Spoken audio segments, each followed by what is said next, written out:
So some of you already opted in to be a co-facilitator of the next topic, which is coming up on the screen. Why should education and apprenticeship industry be inspired by Web3 and AI advancements? So whoever would like to jump up here and help facilitate this conversation. I thought that was beautifully done. Can we just hand to the folks that helped facilitate the first one? Again, there is a different expression that's smaller and private in another innovation room right up the stairs if you're interested in that. But why don't I have some friends come take a seat? So I know we have a handful of people opt in. Whether you opt in or not, come grab a seat and come help us facilitate this. The goal of the facilitator is not for it to be a panel, but for it, just like it was, an open dialogue that pulls from the audience. So who's coming down? Who's coming down? Ted, get him in the chair. All right. Hey, Evasive. come on down. You have quite the credentials at Pepperdine, so you may join the educational one. And yes, that's two. That's two. I've got 3 more seats here. Who's going to join the educational? I'd like you to come down and help facilitate that. I was hoping to hear more from you in the philanthropic side, but now you're going to have to help facilitate education. Yes, come on down. David, I loved your intro. I don't want to hear more about you. There you go. And we have got one more. We have one more seat. We need a lady.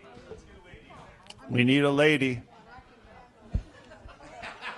We need a lady from Singapore. Do we have a lady from Singapore who would help to facilitate this? Not to put anybody on the spot.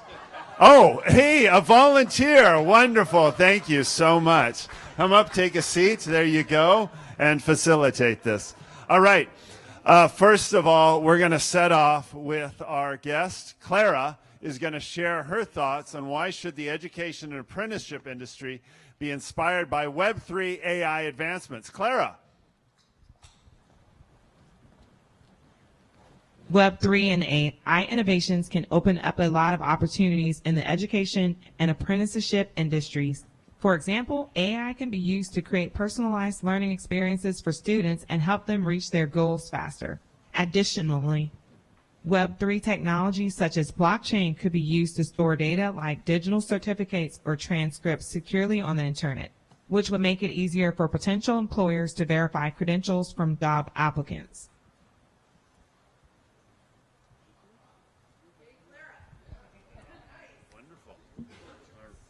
I guess I'll start this off. Dave Lopez here. So I probably am the fitting person to lead this off because I'm a high school dropout.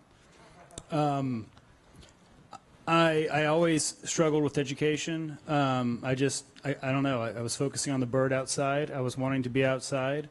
I was thinking about anything but what was going on in the class. For me, this topic is very close to my home and my family. My kids I'm raising in a very unique way when it comes to especially the 2 young ones with education. And one of the companies that I was involved with early on is called Gala Games. And I see a huge potential connection with video games in education. And if someone had postured to me the idea of, if I want to get to the next level, I need to solve these 5 math questions, right? And created a little bit of I don't know, maybe young boy-like incentive. And maybe this is, for both sexes. Maybe this is not a young boy thing, or maybe it predominantly is. I don't know. But I see a whole new way of educating. I've noticed one thing. I'm able, in some cases, my son does very well with his homeschool education. He gets it done in about 2 hours. So I think the availability for technologies is definitely there. I think Gala Games is working on some fun, exciting educational components as well. But that's where I see, the future. I would have definitely been much better off for it.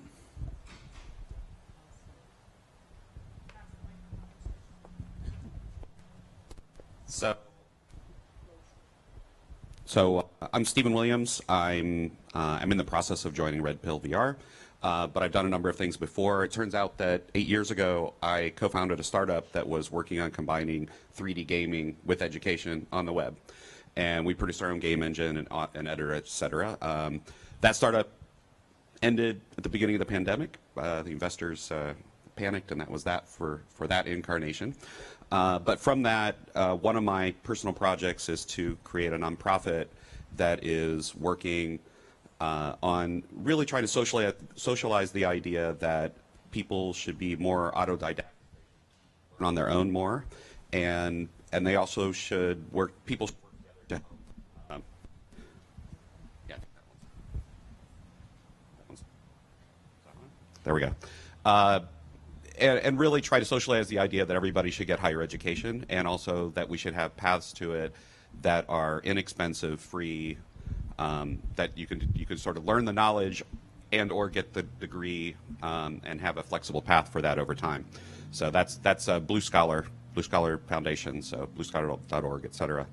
And I think the tie-in with Web3, AI, et cetera, is that if you really think that through, part of what you need is a comprehensive reputation system. You need a way of capturing what people know or what you're going to learn on a particular learning path, and being able to represent that in a concise way, maybe a specialized URI or something like that. And then when somebody endorses you, when you are sort of certified to have certain knowledge and experience, clearly that aligns well with Web3 methods and standards and that kind of thing. So I think there's a really interesting, rich tie-in there. And I think on the AI side, we've seen lots of ways that with ChatGPT and other tools where this can be more interactive, it can be more Socratic, where you can build in a lot of the time-consuming touch and feel, and that along with what I call the pyramid learning, where you have people, like when somebody learns a unit, they agree as sort of part of a culture to teach to other people, right? So that and sort of the AI boost, that sort of boosts the ability for educators to have a much greater reach. Somebody else? There we go. One of the things that this gives us a chance is to completely change the education system and shift it, right? To your point, one of my kids had a hard time learning, right, through school, but he got into games.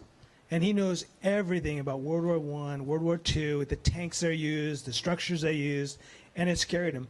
The challenge is that we have a very traditional educational system that goes through the certification process. There's nothing, to your point, capturing that.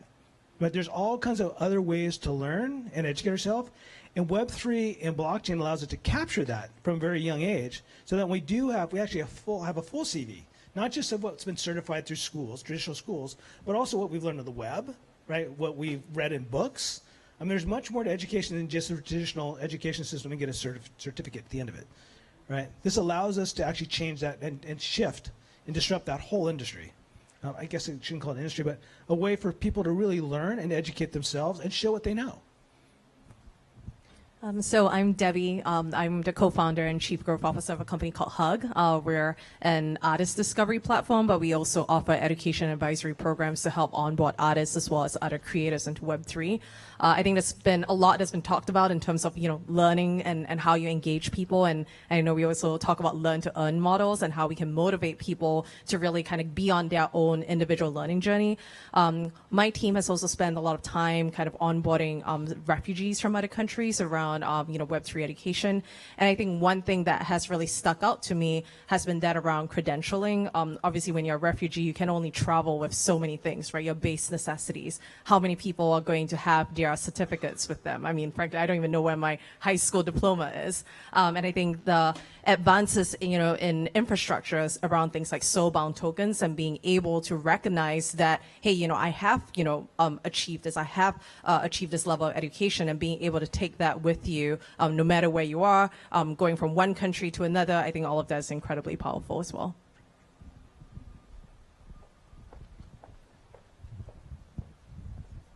Hi, it's Janine here. Please hold the mic closer. So can you hear me now? Great. Yes. Hi, it's Janine here. So I'm CEO of two companies, AI and Web3, but I'm talking from a parent's perspective. So I have a child that's on the spectrum and it has ADHD. And what I can see that Web3 and AI offers is it offers the opportunities for people who think or are wired slightly differently to have the enrichment to their life and AI also enables them to actually take part in society so much more, but also the technology enables them to bring their skills, their talents out. And it goes to your point about games.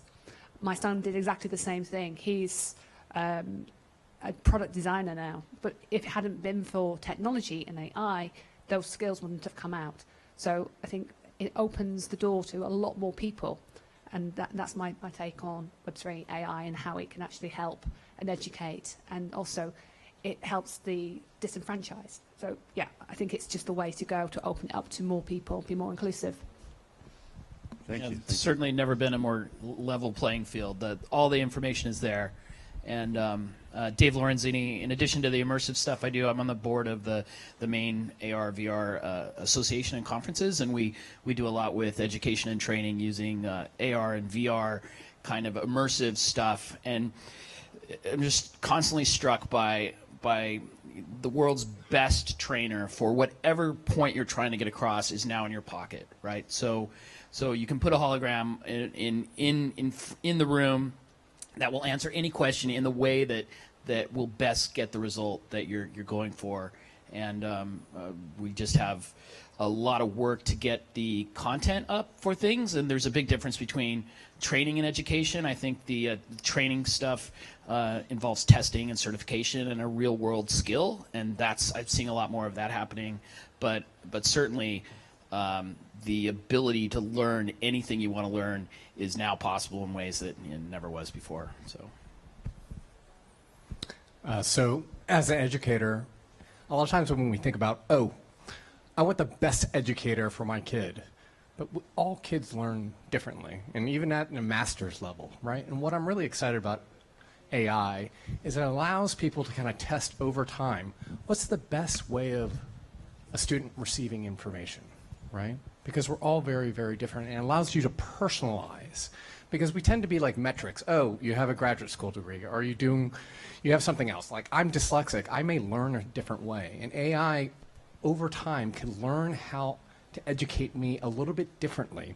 And not to replace teachers, but to amplify what they're doing and allow me to learn the way I'm supposed to be learning. And so not only on helping me, hey, I'm dyslexic, I may be just learn differently, but also the problem with a lot of teachers, you're like level setting at the baseline average.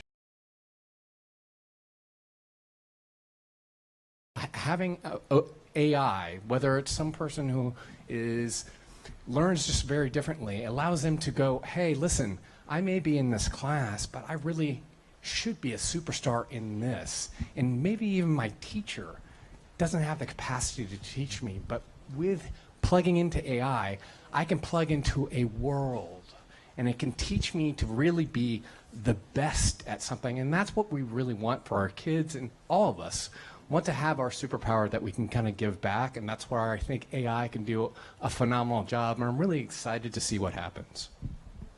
Awesome, awesome.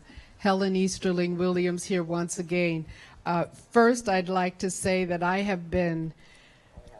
I've served as a dean at a university since 1997.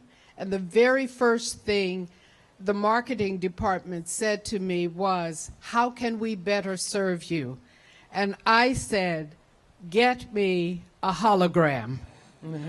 And they would say, oh, I don't know that we're able to do that. The best I got was a flash drive where I could put a message on it and hand it out to others. But I'm ready for my hologram, okay? Did you hear? I'm ready for my hologram. Or maybe an avatar, too. Yay. Higher education. Well, the educational system in the United States was established many moons ago, and it was established to meet the needs of the masses.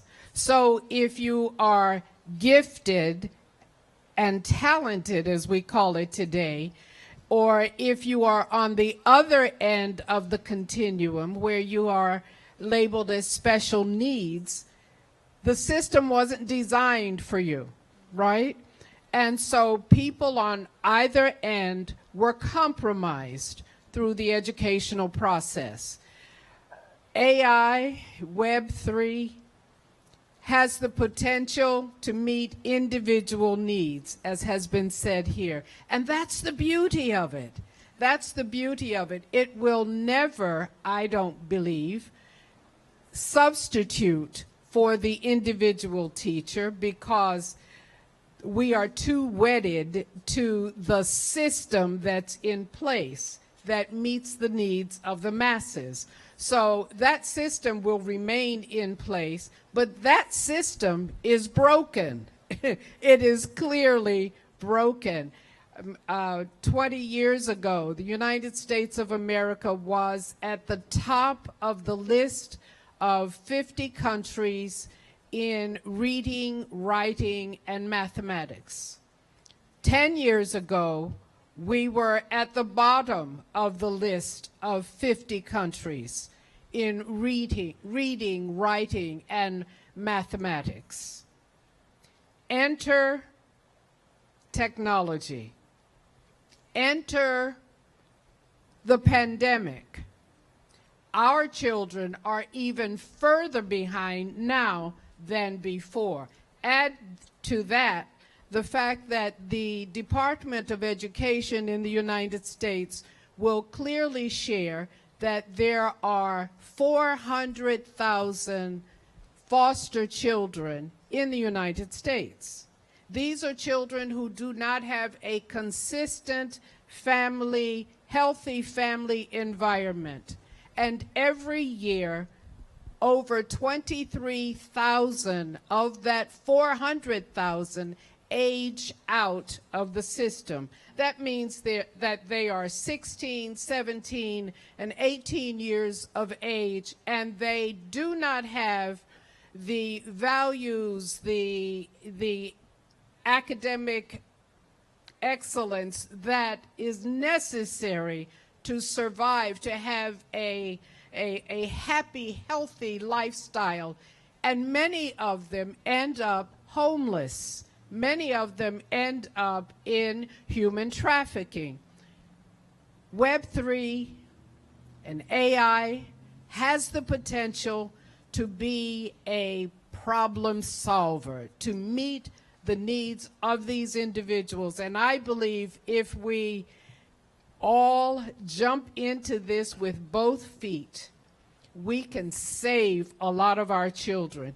We can prevent a lot of our children from being scarred by our educational system that says you are less than because you don't learn like John learns. You are less than because you can't comprehend the way Bethany does. I believe if we work together, we can really, really make a difference in the educational system in the United States of America and all around the world. And that's my 2 cents. The audience? My name is Landrew. I'm with attn.live. Hello. I wanted to look at the second word up there, beyond education, which is apprenticeship, which is something that's kind of fallen over the wayside over the last generation as people move more towards universities instead of apprenticeships. We see that at all levels. But as someone who has hired before, if I want a website done and I have somebody that says, I just did 4 years of a degree in website design, or I go to somebody who says, I've done the last 4 years of building websites under a professional, oftentimes I'll go to the person who's been doing it for 4 years just based on experience. And a lot of universities, not all of them, are sometimes even a decade behind in technology. You know, I remember going to college and you know, I went to a marketing class and we had Google, you know, Google ads were out and all these different ad designs, and they were teaching me how to put up billboards. And I'm like, okay, billboards are good, but that's 10 years ago. That's older technology. As far as how Web3 and AI can help in this, I see 2 aspects. One is using Web3 to create, in essence, a certification, assured certification of apprenticeship. So if somebody was to bring in someone and say, hey, I want to teach you my trade, or I want to spend the next 4 years teaching you how to build these technologies. To be able to take that and say, I have created on the chain that way when they do go to a higher education or when they do go to other colleges, instead of saying, here's my diploma for such and such university, you can say, hey, here's my certification of serving under someone for 5 years in this industry and learning everything that they had and networking with them and gaining as much knowledge as I could from them. The second thing is for those people who don't have access to those people who could apprentice them, is the idea or the concept of an AI apprenticing them.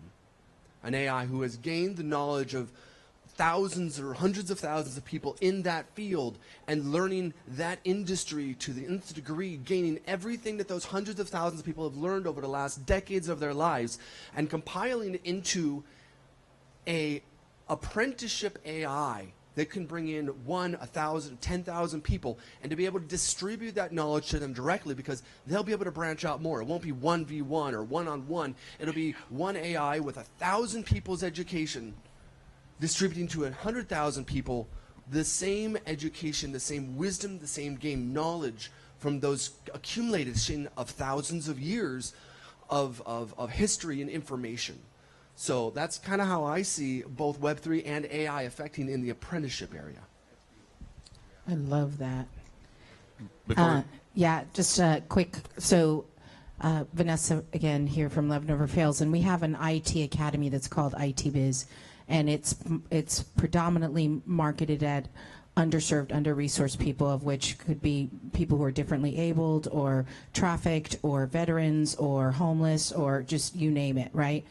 And so we are a California certified cybersecurity pre-apprenticeship program.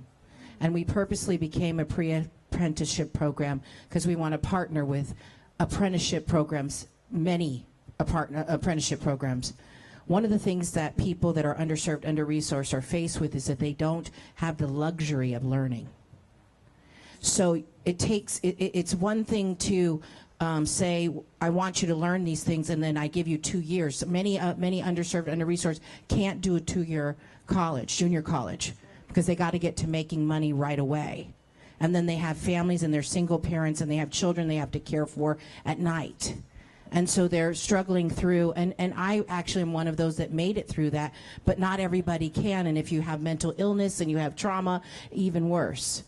But if you had an AI, like was just suggested as an apprenticeship program, and philanthropic dollars were being assigned to say, hey, I will attach my philanthropic dollars to this AI apprenticeship program, and together we will make sure that underserved people have the opportunity to learn while being paid. I want to make sure that's clear, because it's too much to ask for people that come from those backgrounds to endure that and have their children endure that. But if you can allow them to learn and invest in them for 2 or maybe 3 years, what a difference we could make. Thank you. Thank you so much.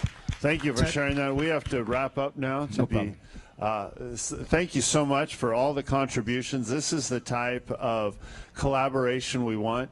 The one thing I want to say and summarize it, all of these problems, but particularly education, is something we all, from all different industries, all different backgrounds, educators, businesses, we all have an interest in. We need to understand that and really collaborate together. This is someplace that can really be transformed.